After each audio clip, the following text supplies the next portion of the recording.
nature. And when people come to our fair building, a lot of people are just discovering more about the park district. So it's always a good time working that.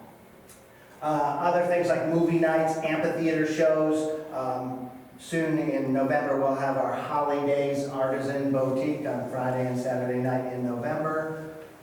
Really popular, thousands of people come to that. Community art shows, this is an opportunity. We display art in the Nature Center. Every 3 months it changes, but every 2 years we do a community art show. And we have a theme, and the public, you know, you don't have to be a great artist to do it. Anybody can display a work of art. It really gives, it's just another group of people that we try to reach. So those are popular. New events, we had this a couple years ago. I think we may be trying this. We got to talk to Matt and operations and construction to see if we can bring some of our big construction vehicles and tractors and things and let kids climb on top of them. We had several hundred people, I think, for that one. So it's a good interdepartmental kind of program that we did, and I know we'd like to do this again in the future, but I'll tell you, you know, kids and tractors and trucks, they love to get on them. So, and I think from what I've heard from our operations and construction crew, which did a lot of work to get all that stuff out there, they really enjoyed sharing some of that stuff with the little ones. Space race, a unique race. I don't think there's another race like this in the country. It came out of the brain of Trevor Wursler. Yeah, he has some really great ideas. It's basically a race around the planetary trail at Observatory Park, and each lap you go around represents a distance traveled in the solar system. So everybody does this. You don't have to be a runner to do this. We have a lot of people walking. We've had people in wheelchairs. We have some serious runners. And you just do as many laps as you can in 2 hours. And it's a real great time. So that's coming up in October.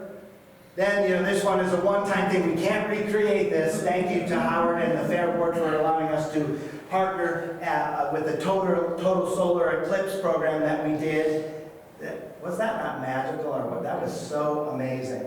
But there's, look at Sandy and Holly and Vicky. That was spectacular. I'm at the fair every day now bringing monarch caterpillars there, and I was driving through there the other day, and I was like, it was so magical. And when that happened, to hear the gasp of the 3,000 people who were there with us, just, and then scream and just so excited when that happened. Goosebumps. Pretty cool. So I wish we could recreate that, but we'll have to travel to another country to do that somewhere. So this year we added 3 new big events. Wild About Winter Nights, we did this February. I know we'll do this one again for sure. We had partnered with the operations department.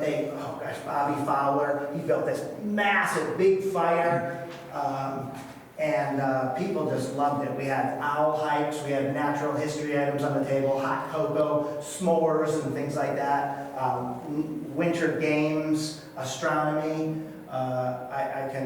We had several hundred people at that one, so I know that one will definitely happen again.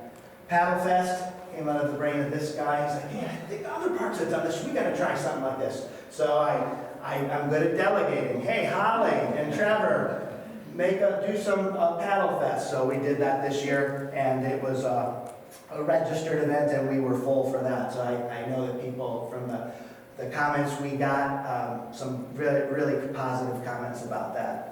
And then most recently, we just did a Salute to Summer event over at Veterans Legacy Woods.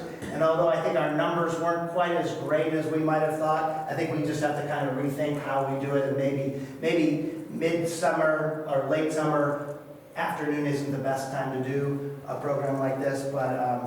But we were pleased. We had a decent turnout. But again, this is one of those things I think we just have to kind of rethink and figure out how to make it better next year. And then here's our overall number of public and programs. You can kind of just see this is the number of programs from 2014 all the way to 2024. The blue are the public programs, and the green are the requested. So you can see back several years ago, they're pretty well balanced. And then this year, wow, whoa, what happened there?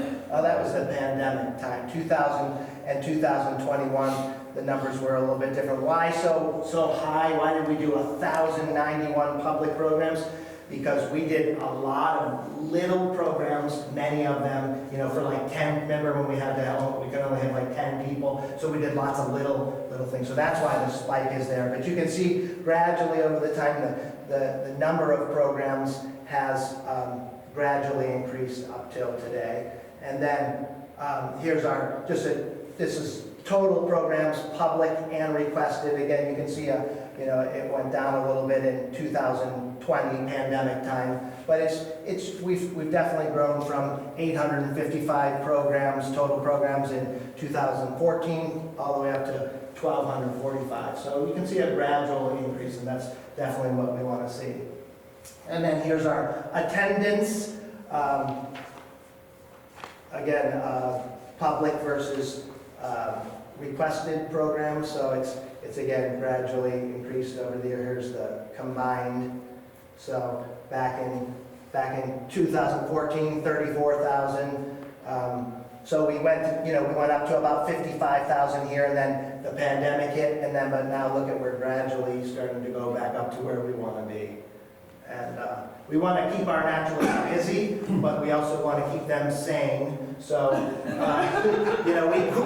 we unfortunately still have to sometimes turn away schools, our groups, but we allow like senior centers or schools to get 5 requested programs per year. So I think we offer a good variety of things.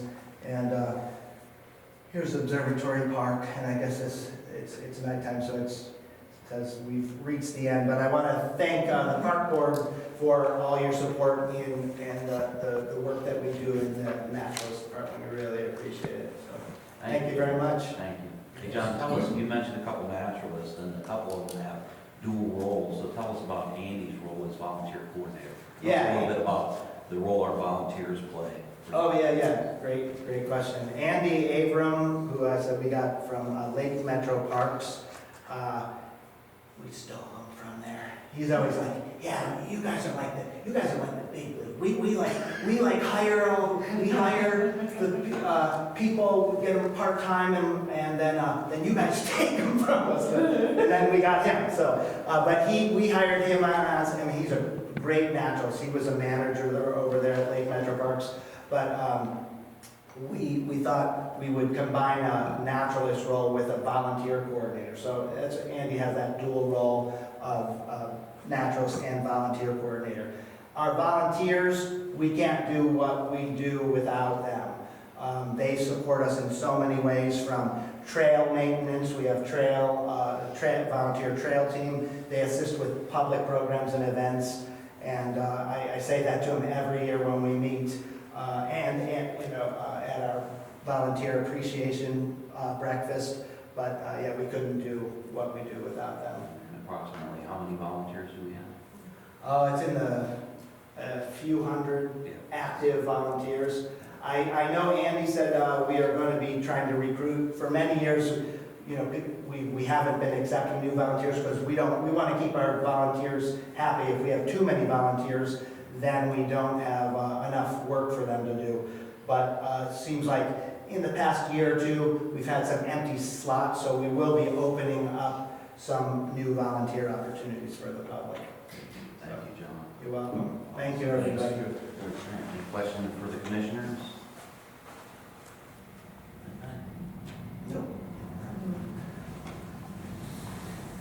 All right, thank you, John.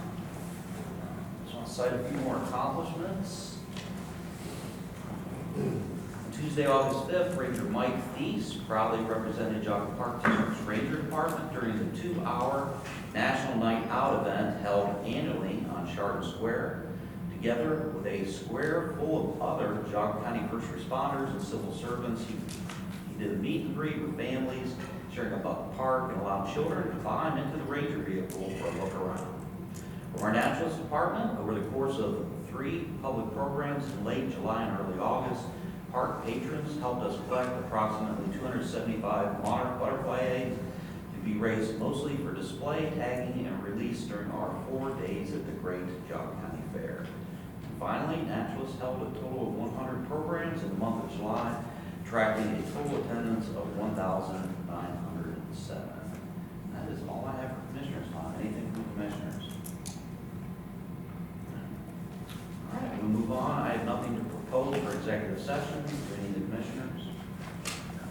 Okay. Move on to the announcement of the next board meeting. Will be on Monday, September 15th at 8:30 a.m. at this location. And with that, I will entertain a motion to adjourn. Second. And Mr. Stein? Yes. Ms. Lamarcus? Yes. Mr. Brown? Yes. Mr. Greeno? Yes. Mr. Bates? Yes. Thank you everyone for coming.